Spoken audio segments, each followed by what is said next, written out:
It's midnight, and the phone rings, shattering the silence. On the other end, it's the school principal. His voice is tense.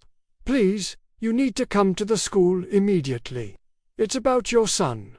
My heart drops. I imagine the worst: an accident, a fight, something terrible.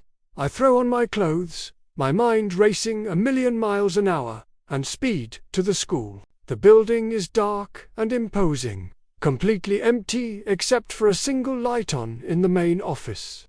I burst through the doors, and the scene that greets me is bizarre. Inside, there are only 2 people. My son, huddled in a corner, trembling and pale, and a man I've never seen before, a teacher, he says.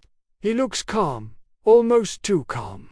I demand to know what's going on. Why was I called here, in the middle of the night? What did my son do? The principal finally arrives, looking just as stressed as I feel.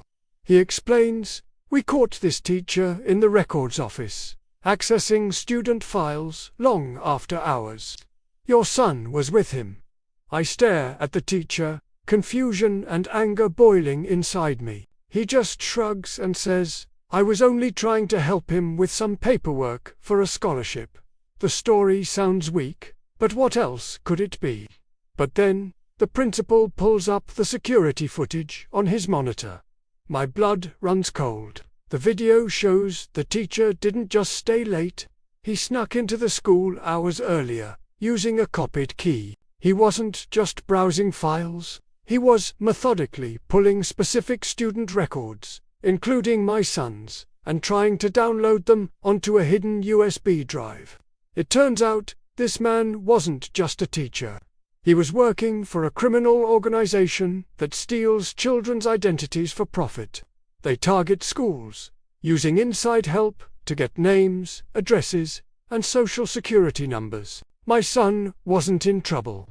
He had followed the teacher, sensing something was wrong, and was the one who managed to alert a late-night janitor. He was a hero. I grabbed my son, held him tight, and took him home. That night, I realized a horrifying truth. We trust schools to be safe havens, but sometimes, the biggest threats aren't on the playground. They're hidden in plain sight, wearing a friendly smile and carrying a briefcase full of lies. My trust in the system was shattered. I swore I would never again blindly believe that the people we entrust our children to always have their best interests at heart. You can never be too careful. Thanks for watching. If this story resonated with you, hit that like button and subscribe for more content that makes you think. Stay safe out there.